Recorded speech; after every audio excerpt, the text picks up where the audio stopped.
If you're here, chances are you've been driven here. Chances are you've had to record your conversations because the narcissist has tried so hard to convince you that you're crazy. Chances are that you have cried yourself to sleep, not understanding the dynamics of your relationship. Stop talking to them.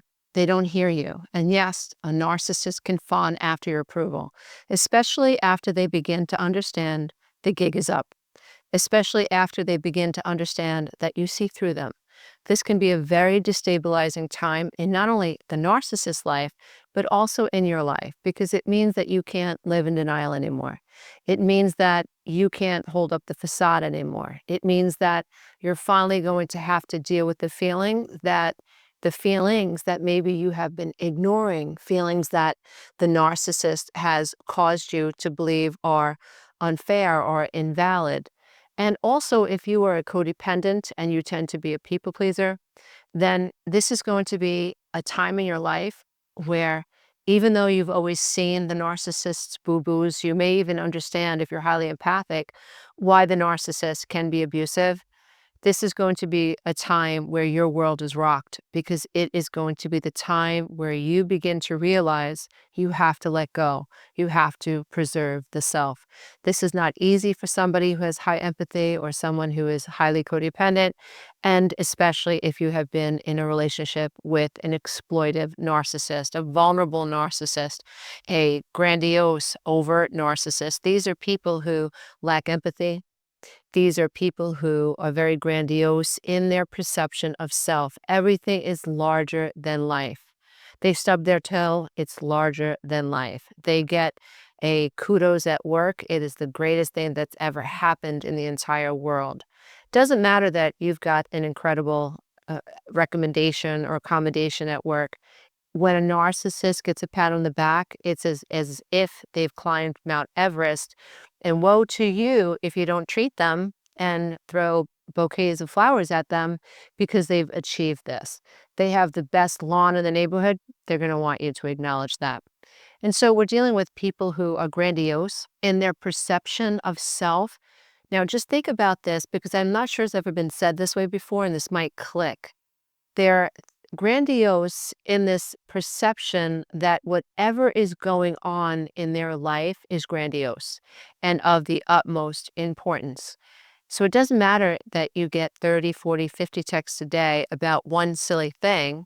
The narcissist really does expect that you're going to sit there and read all these texts. You're going to remember them. You're going to recite them, because whatever's going on in their life is supposed to trump whatever's going on in your life, because they lack empathy. Now, remember that when we're dealing with the narcissist, it could work in either direction, and it does. So if something really negative is going on in their life, and let's say it happens, they get fired, or they get written up, or there's a negative review about them somewhere out there on the internet, expect them to turn into silverback gorillas and want to pout like a large, giant 2-year-old in a toy store that mommy is saying no to. Expect them to actually give the impression or the feeling like, wow, at any moment, like they're going to start flipping the furniture, because they're so thin-skinned. The mask is about to slip, and they don't want that to happen. So in order to feel whole, then they have to keep up with this facade. So when the facade of this idea that people are looking up to them begins to fade, or something happens, then that rocks a narcissist's world. And in that time and space, that's when you're going to really see them unravel. Narcissists are great as long as you fawn after them, as long as you tend to them hand and foot, as long as you anticipate their needs and tell them how beautiful they are and how successful they are and how great they are. And if their world starts to fall apart, you have to put on another hat. And that hat is, of course, the world is out to get you. Life is unfair. You don't deserve this. Even though in your heart, you know that this person should be behaving differently. You know even that this person has brought this upon themselves. But you, as someone who may be struggling with codependency or high empathy, or you have just been with a narcissist so long that you're Amy the amygdala and Harry the hippocampus have figured out that if you just give this person a pacifier, they leave you the hell alone. Still not healthy? You're still in a narcissistic, codependent tango. Your life is still like you're wading water. You're not getting anywhere. You're you're just trying to get through the next moment. And I personally don't feel like that's the way to live, but that's the way my mother lived. That's the way my grandmothers lived. That's all I saw growing up. And I knew that when I started to wake up to my own codependency and who I believed my ex's vulnerable narcissistic traits, when I began to wake up and I realized that if I didn't change, my children were doomed for the same fate as I, because all I did was follow the subconscious pattern and program that had been downloaded into my psyche. And at a subconscious level, dear ones, it is what it is. You can only see what you believe. There's mounting evidence. Deepak Chopra has been talking about it. So many people, so many scientists in the field of quantum studies and consciousness are saying, like, holy Hannah, if you don't have data for it, you can't experience it.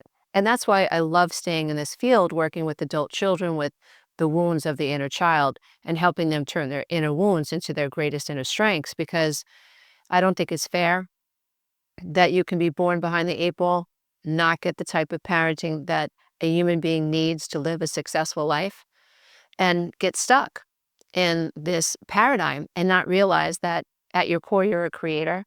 And if we can teach you how to think differently, if we can give you certain skills, then we can get you through that paradigm and we can help you create an entirely new paradigm like I have. You know, my ex used to make fun of me for reading self-help books, and now I write them. How cool is that? I created a new paradigm for myself. I imagined a new reality. I imagined what it would be like to be loved, to be heard, to be understood. What would it be like to love myself every day? What would it be like to have a stainless steel spine? What would it be like to be able to speak my truth? And even though the someone sitting across from me might not agree with me, I was able to hold on to myself and break free and break through codependency. I imagined that life, and only because I imagined a new life was I able to draw it into my life. And so that's really key. A lot of people that follow me on various platforms, they write me, "Oh, it's too late for me." And I always think, how sad is that? Because as long as you're breathing, it's not too late for you. Because the minute you start changing the way you look at things, the way the things that you look at change. And I want to help you do that. To me, it's a win-win. So today we're going to do that. We're going to talk about some of the things that you can do after a narcissistic relationship. And these are some of the things that I did. There are so many other things, but for the sake of time and for the sake of the human brain trying to digest some of the things that are the most powerful, because this is a very confusing time. As you start to awaken, oh my God, I've been married to a narcissist for 20 years. It's always been this way. Like, why am I waking up now? Why am I seeing this now? Well, you're ready to see it. You're ready to deal with codependency. You're ready to say no more. You're ready to deal with your inner child wounds. And you're just so much more conscious of this slave-like relationship that you just can't look at yourself in the mirror anymore and know that you're not doing anything about it. So it's a different timeline for everybody. If you're here, chances are you've been driven here. Chances are you've had to record your conversations because the narcissist has tried so hard to convince you that you're crazy. Chances are that you have cried yourself to sleep, not understanding the dynamics of your relationship. Chances are that you've had so much pain that you have to start asking different questions. Chances are that you've been cheated on and discarded, and you know that you can't have contact with this person, so you turn to various platforms. Thank heaven we have these social media platforms today that can educate you for free, that can educate you at 2 o'clock in the morning, which is when I most needed videos like this and podcasts like this. That's when I needed that person in the middle of the night, someone I didn't have to know them. I just needed to know they understood me. And that would have been enough to get me to 6 o'clock in the morning and 8 o'clock in the morning just to face another day. That's why these are so powerful. And I want to give you some tips today, and I really hope that they're helpful. So the first thing that I want to say is that after the relationship ends and you're beginning to get a clue as to what has happened here, the first thing that I want you to do is to stop talking to the narcissist. Now, I don't mean like go cold turkey and never talk to them. I mean that your agenda is to gray rock them, or your agenda is to stop giving them information that's unnecessary. So you go from over explaining yourself to thinking about this mindset shift like, I'm going to start letting go of thinking I can get through to this person. I'm going to stop letting go of thinking that if I explain it 10 different ways, maybe then he'll get it, or maybe then she'll get it.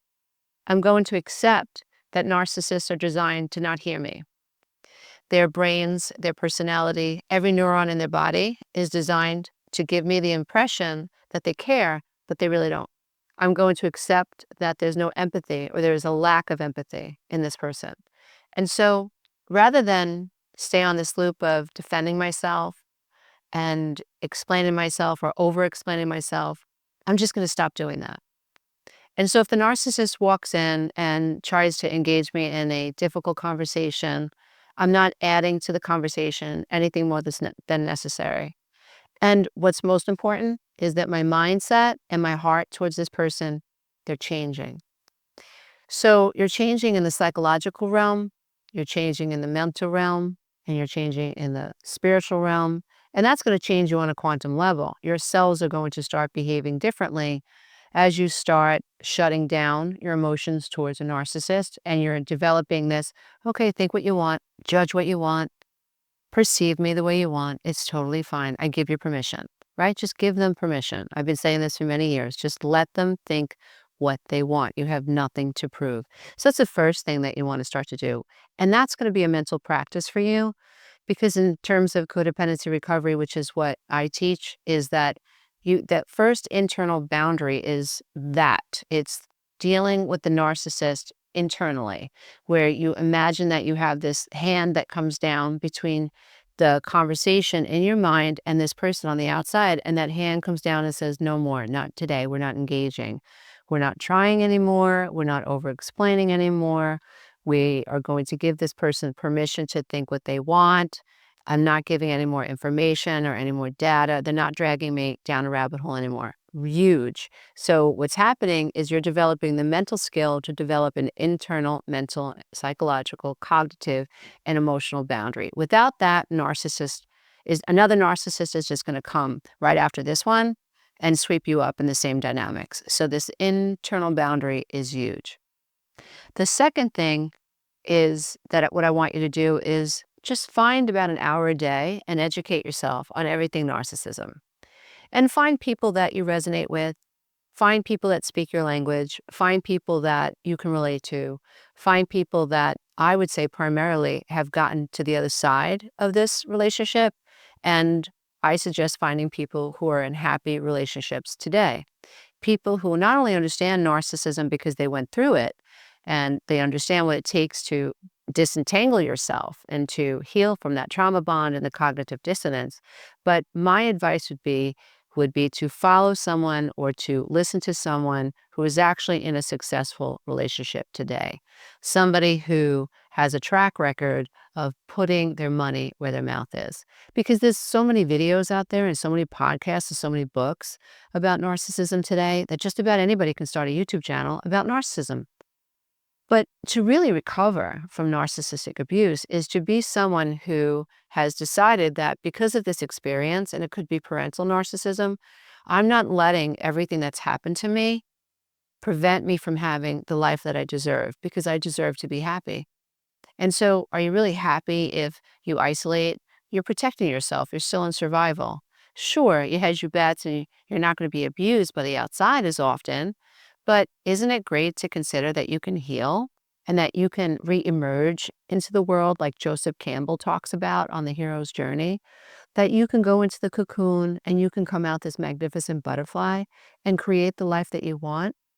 And so my advice would be to really harness the information from people who have made it to the other side. That's not to say that people who are single and therapists out there and psychologists out there that are single and are still struggling can't offer you valid information. I'm not saying that. But I'm saying for the long haul, to overcome narcissism, narcissistic abuse, I have found that the people who get to the other side are those that I can trust the most because they had to put their money where their mouth was. Their life skills that they're teaching, they had to be so utilized in their own life in order to experience relationship success that I can trust them. So that would be the second thing. The third thing would be that I would ask you to be super conscious about the propensity to fawn after a narcissist once the relationship begins to destabilize. I did this, many of my clients still do this, and they struggle with this, and I coach them through it all the time. So what it looks like is essentially, let's say you have some breakdown in your relationship with the narcissist. And now all of a sudden, the narcissist starts fawning after you because he or she can sense that you're pulling away. Such a common dynamic. So yes, narcissists fawn. And a narcissist will fawn after you if they feel like you're getting a clue as to who they are. So it's sort of like when your child knows that they went into the cookie jar and they shouldn't have, and they know that you're going to be upset about that, and now the child can't do enough for you. Oh, mommy, can I help you with this? Mommy, can I help you with that? It's going to go back to the stabilized place in that relationship where the child is supposed to be pushing the limits and supposed to be narcissistic. It's just this the child senses that, uh-oh, maybe there might be some punishment because I went against what my mommy said. So yes, narcissists fawn. So reduce the temptation and eliminate the possibility of you getting dragged into this and staying stuck in this dynamic by recognizing when a narcissist starts to fawn, and then don't give into it. So let's say they want to do something nice for you. So for 6 months, you've been complaining about the backyard needs to be pressure washed. Now, you notice that the mask has slipped with the narcissist, so you start pulling back. Now, the narcissist recognizes that you notice that the mask is slipped just by you shutty, just by you giving them the nod, just by you not arguing. Okay, if that's what you want to think, it's fine. I'm not going to argue with you. So you're not engaging with the same emotional intensity. The narcissist will gauge your interaction or your interest in them by the emotional intensity you offer them. This is why I teach shutty and boundaries so often. And so now you notice that the narcissist suddenly knows where the pressure washer is. And without asking, one day, bright and early on a Sunday morning, you hear the pressure washer machine. Narcissist is seeking your approval. They won't tell you that. But here's the clinch. Here's the cincher. Now that the narcissist has done that, you owe them. You're not allowed to be angry. You're not allowed to hold anything against them. So it's a trade-off. So this thing that they're doing for you, it's just temporary. It's used as a commodity to use it against you. Don't fall for it. If they want to clean the backyard, that's great, but don't fall into fawning after them when they're fawning after you. So I would say gray rock in that situation. Thanks, honey. Appreciate it. And let it go. No extra fawning. No, you're terrific. You're this. But no, now that's going to trigger the narcissist because they're going to be looking for so much more. Go right back to the first step. Do not engage. Don't ever explain. Give them permission to feel what they feel. Even say, I'm really sorry that that's your perception right now, but I'm going to go lay down because I'm getting a headache. Do anything you need to do to disengage. And if you have to, even leave the property if you need to. But I'm just warning you that they're very predictable. And this is the cycle that you're going to have to be aware of. And as you're healing from codependency and any potential wounds that made it even more impossible for you to leave this narcissistic relationship, you're going to need to learn how to set those boundaries. So the fourth thing is while this is happening, your mind is going to need something other than this person to focus on. This is the perfect opportunity to start working on your inner wounds, to start addressing what are the wounds that made it impossible for me to stand up to the narcissist. What was it about the love bombing stage and the rushing me for friendship stage why was it so intoxicating for me? Well, the more starved you are for love, the more intoxicating it's going to be, the more drunk on love you're going to feel when someone rushes you in. and tries to pull you in, tries to be your best friend, tries to be everything that you need them to be. It's all a ploy for a narcissist. They don't want you to love them as much as they want you to need them, and they want you to need them so that they can abuse you and exploit you. That's the goal here. And so you really want to be aware of that. What it looks like to heal from your inner child wounds is to carve out an hour of your day to start investigating your inner child. I've done workshops. Actually, I have a workshop coming up in Boone, North Carolina at the Art of Living Retreat Center. And we're working on inner child wounds. And I just had a seminar with people that came on a cruise with me, and we did some work there. We had 2 workshops there. And it's so interesting that the men that come on these trips say, I didn't even know I had an inner child until I started doing your work. And it has changed my life. So now's the time to like really look within. And it's wonderful because you're going to start developing self-compassion and self-respect, because in time, if you're doing the inner child work correctly, then you imagine that the narcissist is speaking to your inner child in a certain way. You start to imagine and envision the narcissist treating your inner child with disrespect.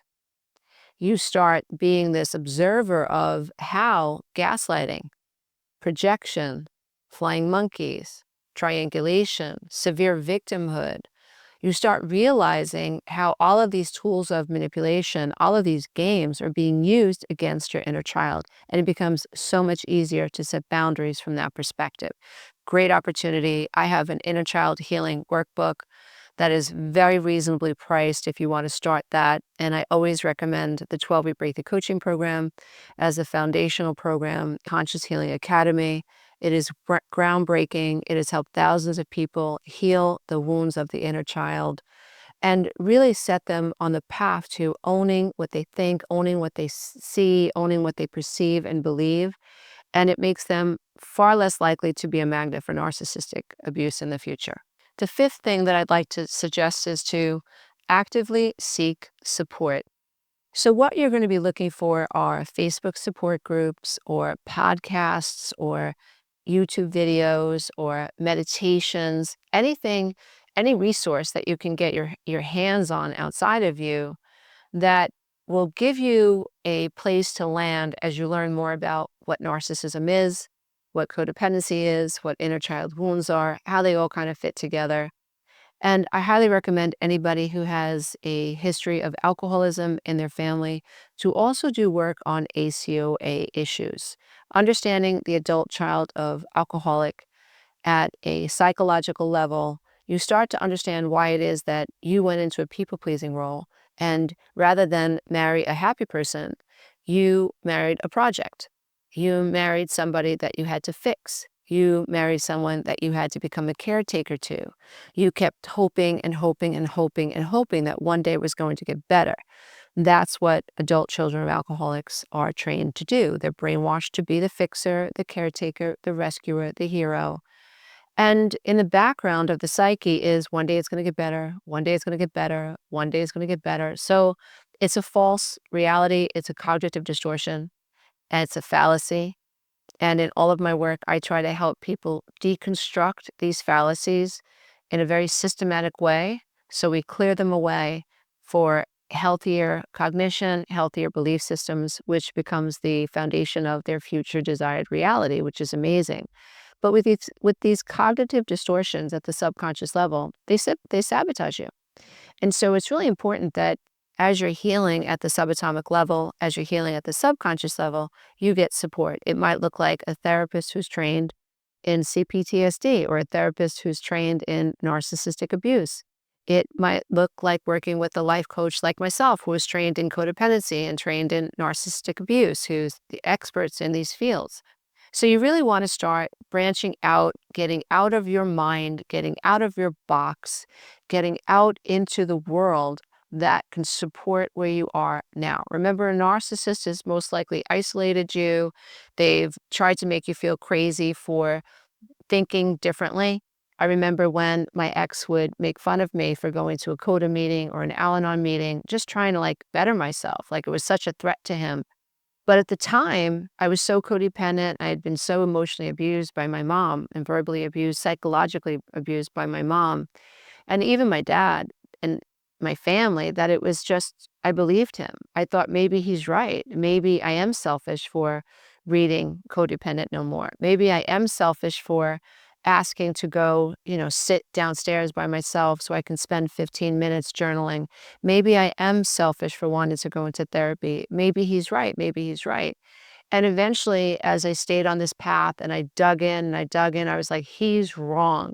Like a healthy partner does not mock you for wanting to better yourself. They do everything they can to support you. And eventually, the fog of childhood, the inner child wounds, eventually my higher self, the prefrontal lobe, came back online as I was learning to emotionally regulate Amy the amygdala and Harry the hippocampus. The prefrontal lobe activation, the executive branch of my brain, started to come online. That was a long process, but it worked. And as that area of my brain, the neocortex, began to come online, was able to imagine, now, wait a minute, if he was diagnosed with something, whatever it was, and he went to the bookstore and got a bunch of books on it and workbooks, what would I do? I would support him 100%. I wouldn't mock him. And suddenly that separation between me and him and the way that he was treating me, it started to empower me.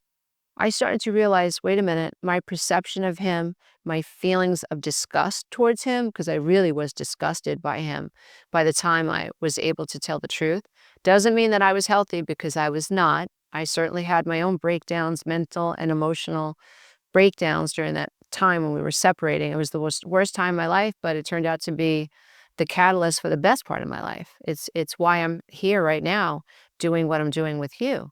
And so it was a really hard time. But as I began to activate the prefrontal lobe, which happened because of all the self-help work I was doing, all the self-love I was doing, all of the distancing from childhood and understanding the connections to childhood, something magical happened in my brain. Neurology kicked on. Prefrontal lobe executive branch function of my brain kicked on. Metacognition kicked on. And it was like boom, boom, boom, boom, boom, light bulb moments, breakthrough moments, breakthrough moments. And being able to say to him, I'd never treat you this way. If you were diagnosed with schizophrenia, if you were diagnosed with depersonalization disorder, if you were diagnosed with bipolar disease, I would never treat you this way. I would go to meetings with you. I would go to the doctors with you. I would sit down beside you and read the books that you read. I would never treat you this way. It was so empowering. But while I was in the midst of the inner child activating to this abandonment trauma and the fear of what other people would think, and also this subconscious fear that, oh my God, I'm a failure if this marriage falls apart. What is he going to tell people? What are my in-laws going to say? What are my parents going to think? Very codependent, fear-based thoughts. As I began to flush all that out and understand that and heal my inner child, it was so much easier to find that space where I could objectively view him. And in that space, I began to understand, oh, this is why I'm disgusted by you. This is why I don't want you to touch me.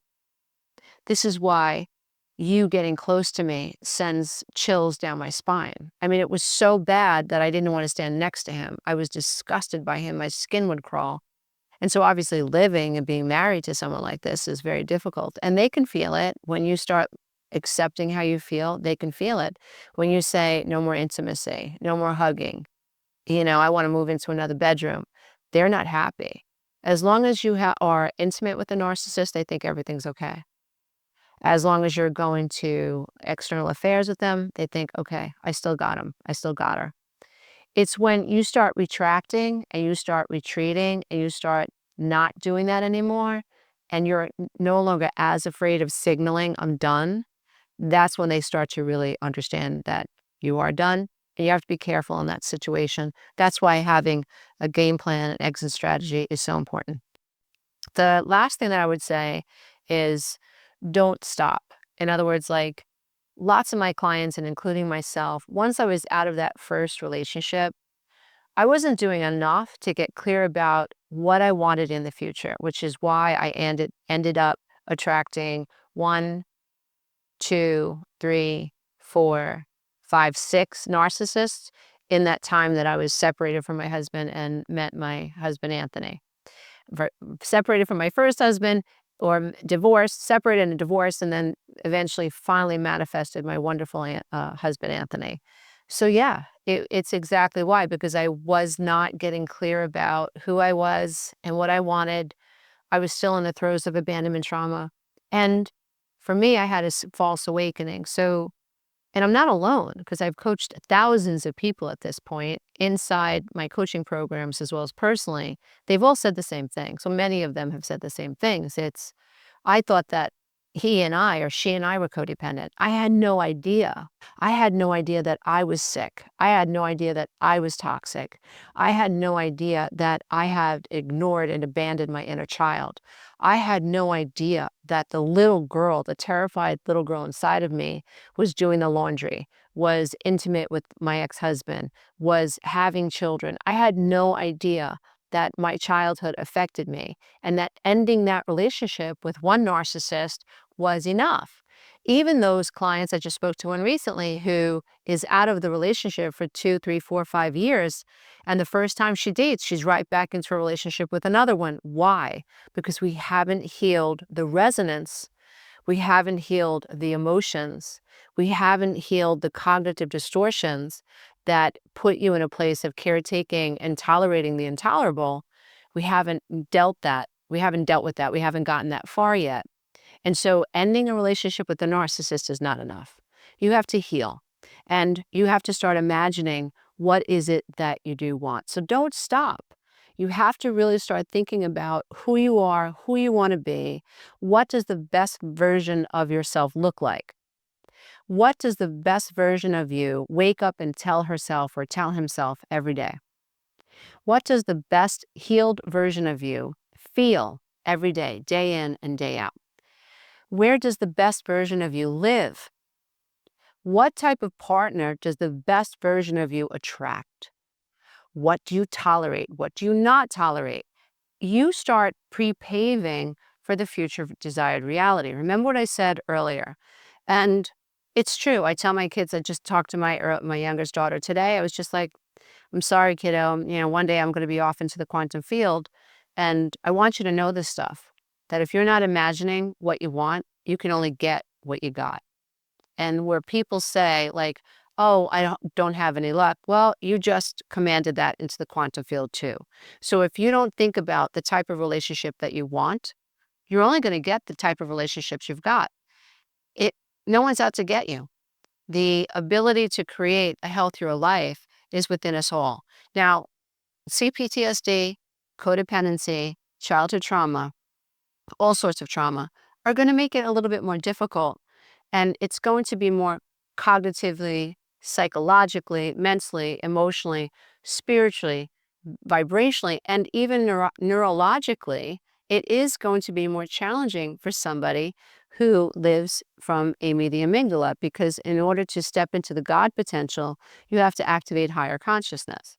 And if you're not working with someone or working inside a roadmap or program or a system that helps you do that, while you're also eradicating the past patterns and programs, dear one, you can't, you're not, you're going to be frustrated, because you're going to be watching videos, you're going to be reading books, but you're not healing at the subatomic level. You're not healing the cognitive dissonance at a quantum level. So sure, you're out of the relationship. Sure, you go to Coda. Sure, you read Codependent No More, or you read The Road Back to Me, or the Codependency Manifesto. Sure, you do all that stuff.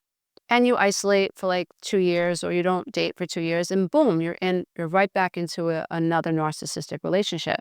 What happened? You did not clear the cognitive distortions at the subconscious mind, so they're still active. Whether you're conscious of them or not, they're still active. They're still running the ship. And so when narcissist number 7 shows up in your life, you don't see it.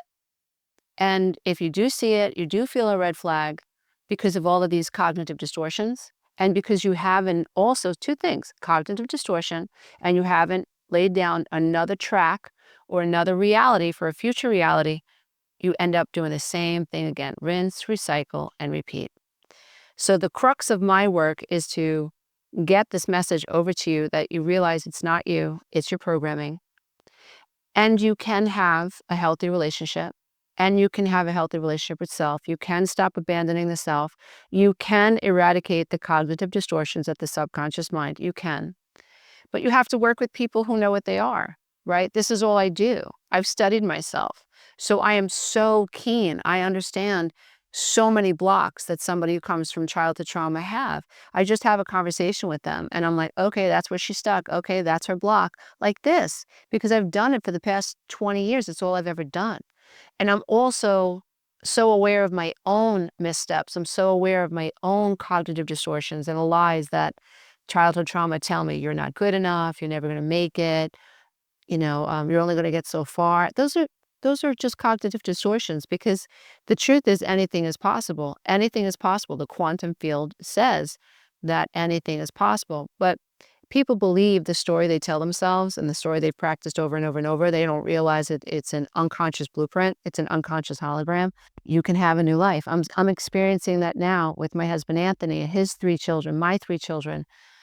I'm experiencing it now and I don't want to stop. So I use my time so wisely today. And I love working with the people that have had extraordinary pain in their life, who are willing to do the extraordinary healing work to have the extraordinary transformations. That's fun. That's a win-win. And if you're here, yeah, that's probably you.